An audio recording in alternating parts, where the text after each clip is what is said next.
네, 안녕하십니까. 분당차병원 혈액종양내과 문용화 교수입니다. 자, 오늘은 소수전이암의 완치에 몇 가지를 여러분과 함께 공유해 드리도록 하겠습니다. 제가 지난번 영상에서 소수전이암이 어떤 것인지, 그리고 소수전이암이 어떤 이유 때문에 완치 가능하다고 얘기할 수 있는지에 대해서 여러분께 말씀을 드렸는데요. 자, 오늘은 실제로 소수전이암이 완치가 되었던 또는 장기 생존했던 몇 가지 예를 보여드리도록 하겠습니다. 그리고 이 영상 끝에 소수전이암이 완치에 이르는 치료에 있어서 가장 중요한 핵심 요소가 무엇인지 여러분께 말씀드릴 테니까 이 영상 끝까지 보시기 바랍니다. 자, 다시 한번 소수전이암에 대해서 말씀을 해드리면은요, 이 환자는 이제 유방암 환자분이신데, 이거는 뇌고요. 뇌와 이제 뼈, 이런 데는 전이가 된 병변이 전혀 없습니다. 근데 요 폐 두 개의 전이가 발견이 됐고, 그리고 간이죠. 간에 이제 전이 병변이 하나가 있습니다. 총 3개의 전이가 있습니다. 소수전이암이라고 하면 5개 이내에 전이가 된 거를 이제 소수전이암이라고 하고요. 그리고 장기의 개수는 뭐 하나의 장기에 5개까지 전이된 것도 괜찮고, 2개의 장기에, 이렇게 2개의 장기에 이제 5개까지 전이된 것도 괜찮습니다. 그래서 이 환자는 유방암 환자이면서 전이 환자지만 소수전이암 환자이다, 이렇게 얘기를 할 수가 있겠죠. 제가 경험했던 첫 번째 증례를 말씀드리도록 할게요. 3중음성 유방암 케이스입니다. 이분은요, 45세 여자 환자분이셨고, 오른쪽에 유방암 진단을 받았고요. 표준적인 수술을 받았습니다. 그리고 병기는 굉장히 초기였었죠. 1기였었는데 우리가 유방암 환자들에 대해서는 항상 유방암 타입이 뭐냐라고 이제 분석을 하게 되는데요. 호르몬 수용체 음성이었고 허투도 음성이었어요. 즉 3중 음성이라는 얘기죠. 3중 음성 유방암이었고, 그 당시에 표준적인 방법으로 CMF라고 하는 항암제를 6번 해서 이제 수술 후 보조요법을 마쳤습니다. 그리고 수술 후 방사선 치료도 했고요. 그런데 이제 22개월 만에 재발을 했었죠. 안타깝게도. 어디에 재발했느냐? 요거는 이제 흉부 CT인데요. 폐에 15mm 정도 되는 게 하나가 딱 발견이 됐습니다. 그래서 고민을 했죠. 원래는 3중 음성 유방암이 재발을 하게 되면은 이게 뭐 하나가 됐든 2개가 됐든 또는 뭐 10개가 됐든 그 전이 개수에 상관없이 항암 치료를 하는 게 사실은 맞습니다. 이게 어떤 이제 이 종양내과 의사들 또는 이제 암을 치료하는 의사들의 어떤 암 세포의 어떤 이 생물학적인 성격을 우리가 원리를 생각을 한다면 전이가 생기면 일단은 항암 치료가 우선이다라고 생각하는 게 우선인데, 이 환자의 경우는 자 어떻게 했는지 한번 보십시다.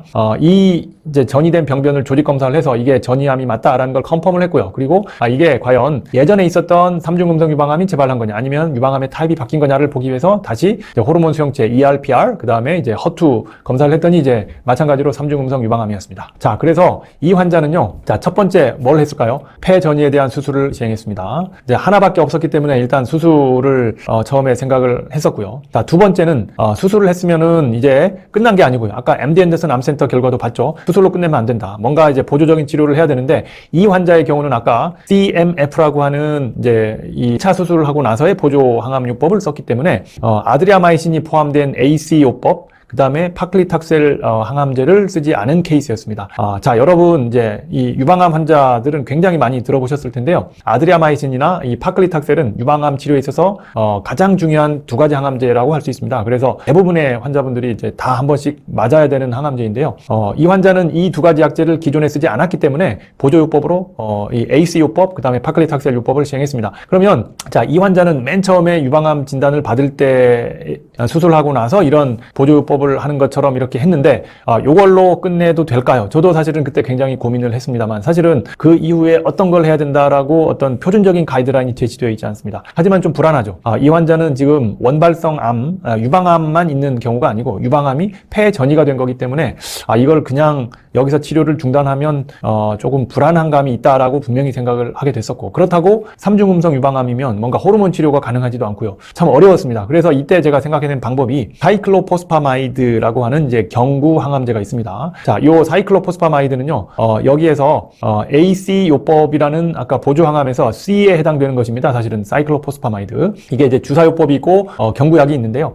이 경구약을 제가 선택을 했습니다. 그래서 이 경구약을 쓰게 되면 혹시라도 유방암 세포가 어딘가 뭐 이제 잠자고 있는 유방암 세포가 있거나 했을 때 이 경구 항암제로 계속해서 억제를 해주고 혹시 남아있는 암세포들을 더 죽일 가능성도 있지 않겠나, 이제 이런 생각을 해서 유지요법 치료를 시작을 했고요. 현재 2022년 10월 달 현재 3년 5개월간 무병 생존 기간을 유지하고 있습니다. 그래서 굉장히 럭키한 케이스고요. 물론 뭐 제가 뭐 치료를 꼭 잘했다라는 뜻은 아니고요. 이 환자분의 경우가 치료가 이렇게 잘 될 수 있는 그런 경우였지 않았나 싶은 생각을 합니다. 그래서 제가 이제 이 소수 전이암 환자를 치료하면서 느낀 바를 좀 여러분과 함께 말씀을 해드리면은요. 삼중음성 유방암은 보통은 사실은 이런 소수 전이암이라도 수술을 잘 시행하지 않습니다. 왜냐하면 삼중음성 전이암 자체가 이 세포의 타입이 굉장히 공격적인 경우가 많고요. 그리고 이 삼중음성 전이암을 삼중음성 유방암을 치료하는 어떤 항암제도 아주 효과적인 항암제, 허투 치료제처럼 아주 효과적인 항암제도 사실은 별로 없는 상황입니다. 그렇기 때문에 잘 시행을 하지 않는데 그래도 전이암 수술이 가능한 경우가 있다라고 저는 생각을 합니다. 이게 어떤 경우냐? 좋은 예후인자가 있는 경우가 전이암 수술이 가능합니다. 그렇다면 이 환자는 좋은 예후인자를 가지고 있었겠네요. 뭐 그래서 제가 수술을 처음에 시도를 해봤었는데요. 좋은 예후인자라면 어떤 것일지 이 영상 끝까지 보시면 제가 알려드리도록 하겠습니다. 자, 두 번째는요. 보조요법으로 예전에 안트라사이클린, 즉 AC 또는 이제 탁산 같은 이러한 약을 유방암 환자이면서 사용을 하지 않았다. 이러면 이 전이암 수술을 하고 나서 보조요법으로 예전에 사용하지 않은 AC나 탁산을 사용하는 게 가장 효과적이다라는 걸 제가 말씀을 드릴 수가 있겠고요. 세 번째는요. 유지 치료를 해야 되는데 유지 치료는 사실은 삼중음성 유방암에서 할 수 있는 약이 마땅한 게 없었습니다. 그래서 제가 찾은 약이 이런 사이클로포스파마이드 같은 약을 써볼 수 있겠다라고 저는 생각을 하고요. 그 이유는 뭐냐면요. 경구약제가 당연히 선호가 될 것이고 독성이 낮은 약, 사이클로포스파마이드는 경구약으로 쓰게 되면 독성이 그렇게 심하지 않습니다. 그래서 이렇게 유지 치료를 하면 어떨까라고 저는 생각을 하고 있습니다. 물론 제가 이 분당의사의 생각이 표준적인 방법은 아닙니다. 사실 이런 게 어떤 가이드라인으로 나와 있어서 삼중음성 유방암이 소수전이가 있을 때는 이런 방법으로 치료해야 됩니다 라고 정해져 있지는 않습니다. 이거는 이제 분당의사가 생각하는 방법인 것이고요. 또 다른 의사 선생님은 다른 생각을 하실 수도 있지만 제가 이러한 케이스들을 몇 케이스들을 경험하면서 이렇게 하면 좋을 것 같다라고 하는 제 어떤 개인적인 생각입니다. 자, 두 번째 증례를 소개해 드리도록 하겠습니다. 자, 이 환자는 35세 여자 환자분이셨고요. 왼쪽 유방암 진단을 2014년도에 받았고 그 당시에 국소 진행 유방암이었습니다. 아주 초기는 아니었기 때문에 선항암을 했습니다. 선항암을 3번 하고 나서 수술을 시행을 했고요. 수술하고 난 수술적 병기가 PT2N3라고 해가지고요. 이거는 3기 정도 되는 거였습니다. 3기. 수술한 병기가 3기였었고 수술을 하고 나서 이제 호르몬 수용체 검사 그리고 헐투에 대한 검사를 다시 했죠. 그랬더니 이제 호르몬 수용체 양성이면서 헐투 양성으로 최종 판결이 났습니다. 그래서 이런 경우를 뭐라고 하느냐면요. 삼중 양성이라고 합니다. 호르몬 양성, 헐투 양성. 사실은 이제 삼중 양성인 경우가 치료가 또 좀 어려운 케이스에 속합니다. 그냥 헐투 양성 같은 경우는 허투 표적 치료제를 집중적으로 쓰면 치료 효과가 굉장히 높은데 삼중 양성인 경우는 이게 호르몬 양성이라고 하기도 좀 애매하고 헐투 양성이라고 하기도 애매하고 왜냐하면 치료 약제가 어느 한쪽으로 치우칠 수가 없는 것이거든요. 그래서 삼중 양성인 경우가 쉽지가 않다라는 말씀을 드리는데 어쨌든 이 환자는 이제 삼중 양성이었기 때문에 쉽지는 않았습니다. 그래서 이제 수술 후에 보조요법으로 AT 여기에서 선항암으로 썼던 걸 3번을 더 했고 이제 호르몬 수용체 뿐만이 아니고 헐투가 양성이었기 때문에 이제 헐투 표적 치료제인 허셉틴을 사용을 했죠. 1년 동안 사용을 했고요. 수술로 방사선 치료를 했고 또 호르몬도 양성이었기 때문에 이제 호르몬 억제제인 타목시펜을 쓰기 시작했습니다. 그런데 이 환자는 굉장히 젊은 나이였었죠. 35세였었는데 4년 4개월 만에 5년을 못 채우고 이제 안타깝게도 재발이 되었습니다. 이 환자는 이제 폐 병변이 하나가 발견이 됐는데 18mm 정도 되는 이제 크기의 폐 전이가 발생했습니다. 그래서 이제 조직 생검을 했죠. 이 암이 정말로 유방암에서 생긴 게 맞냐? 그리고 만약에 맞다면 이제 유방암의 타입이 예전에 있었던 그런 타입으로 그대로 나오는지 또는 바뀌었는지 조직 검사를 해서 봤더니 유방암의 전이암이 맞고요. 그리고 호르몬 수용체 양성이었고 헐투도 양성인 걸로 이제 생각이 되었습니다. 그래서 이 환자의 치료를 어떻게 할까 역시 고민을 하다가 자 이거를 수술을 바로 하는 것도 생각은 해볼 수 있겠고요. 뭐 그게 정답은 아닙니다. 하지만 저는 이 환자가 헐투 양성이었기 때문에 헐투 표적 치료제를 쓰는 게 좋겠다라고 생각을 해서 이제 PHD라고 해서요. 허제타, 헐셉틴, 도세탁 이렇게 표준적인 헐투 표적 치료제를 사용을 하기 시작했는데 3번 하고 나서 CT를 찍어봤죠. 그랬더니 18mm가 20mm로 바뀌었습니다. 굉장히 당황했죠. 원래 PHD 요법을 쓰게 되면은 거의 대부분의 환자가 암이 줄어들거든요. 있거든요. 그래서 저도 당연히 줄어들 거라고 생각을 하고 이렇게 3번 하고 나서 CT를 찍었는데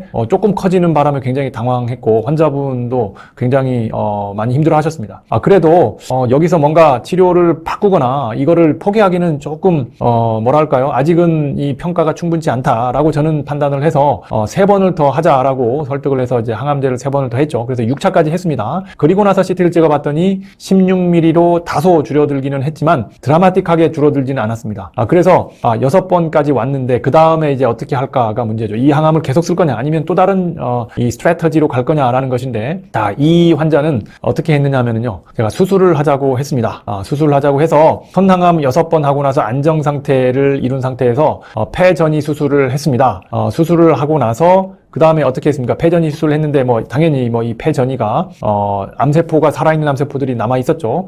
다른데 CT를 찍어보면은 아직 이 폐 외에는 다른 데는 다행스럽게 전이된 병변이 없었고요. 눈에 보이는 건 요것뿐이다. 그래서 수술로 잘 떼내고 나서 그 다음에 이제 보조 항암을 해야 되는데요. 이 환자의 경우는 PhD 요법을 지금 6번까지 했는데 아직까지는 이제 독성이 크게 심하지 않은 상태였기 때문에 3번을 더 했어요. 그래서 이제 9차까지 총 하게 된 거죠. 9차까지 하고 나서 그 다음에 보조요법만으로 끝내기는 조금 불안하다. 이 환자는 아무래도 폐 전이가 돼 있다고 하면 암세포들이 혹시라도 전신에 눈에 보이지 않는 씨앗들이 딱 펼쳐져 뿌려져 있는 게 아닐까 이제 그런 이 생각을 했고요. 미세전이라고 하죠. 이제 이러한 암세포들을 잘 컨트롤하기 위해서는 다시 이러한 암세포들이 되살아나지 않기 위해서는 뭔가 유지 치료가 필요하다라고 생각을 했고요. 당연히 이 환자는 이제 헐투 양성이었기 때문에 PhD 중에서 이 도세탁셀이라고 하는 항암제, 이 도세탁셀이라고 하는 항암제가 이 9번 정도 하게 되면 독성 때문에 사실은 쓰기가 어렵습니다. 이 도세탁셀은 중단하게 되고요. PH로만 해서 9차 이후에 쭉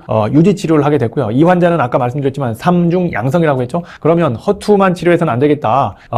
호르몬 수용체도 같이 억제를 해야 되기 때문에 아나스트로졸이라고 하는 호르몬 억제제까지 같이 투여를 하게 됩니다. 그래서 이 항허투 치료제 더하기 호르몬 치료제로 이렇게 유지 치료를 쭉 하고 있고요. 그리고 나서 현재 상태가 어떨까요? 3년 4개월째 무병 생존을 기간을 지금 누리고 있습니다. 아직까지는 5년이 되지는 않았지만 어쨌든 5년을 향해서 달려가고 있고요. 앞으로의 상태는 사실은 어느 누구도 예상하지는 못하지만 현재까지는 환자분이 해피하게 별로 부작용 없이 이렇게 치료를 잘 받고 계십니다. 자, 그래서 이러한 이제 3중 양성 소수전이 유방암 환자를 제가 치료하면서 또 느낀 바를 한마디 여러분께 제 의견을 공유해 드리도록 하겠습니다. 허투 양성 전이암이죠. 이러한 암에서 소수전이가 발생했을 때 과연 어떻게 해야 될까? 사실은 허투 양성 유방암은 치료가 어려운 걸로 사실 유명합니다. 근데 허투 양성 유방암임에도 불구하고 그리고 이 환자의 경우는 또 안 좋았던 점이 뭐냐면요. 선항암을 했죠. 그런데 반응이 좋지 않았습니다.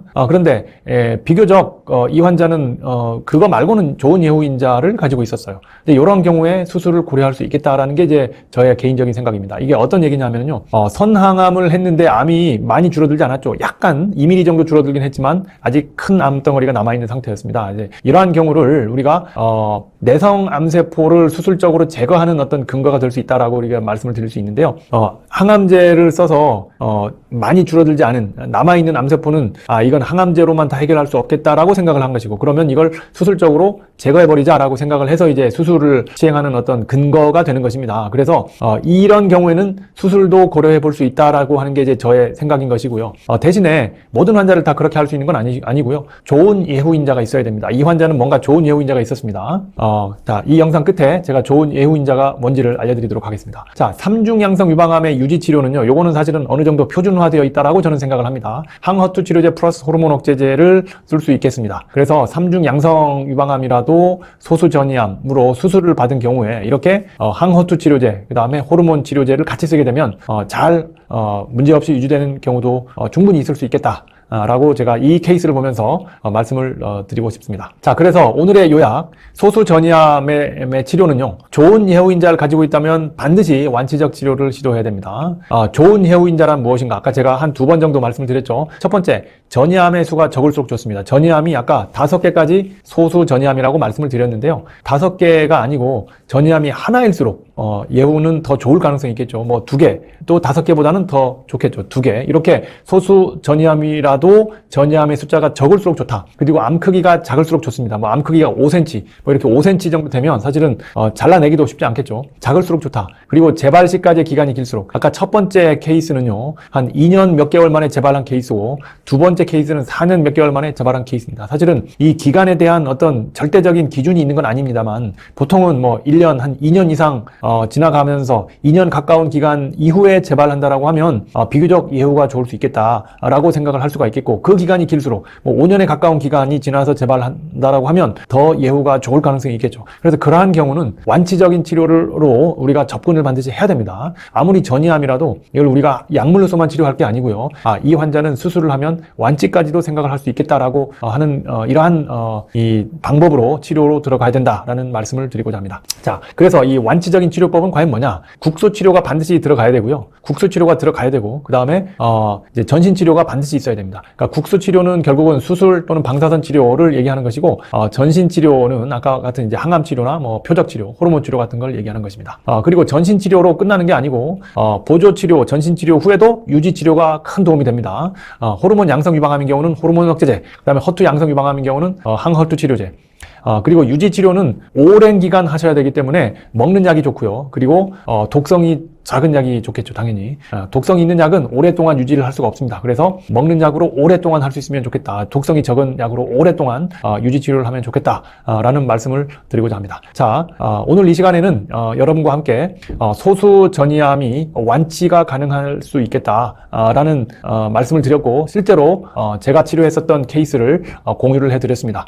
오늘 이 시간이 여러분 유방암 또는 모든 고형암 환자들이 전이가 있더라도 완치가 될 수 있는 경우가 있을 수 있다라는 데 대한 어떤 이해를 높이셨으면 좋겠고, 그리고 치료에 있어서 끝까지 최선을 다해서 임하는 그러한 이 시간이 되셨으면 감사하겠습니다. 고맙습니다.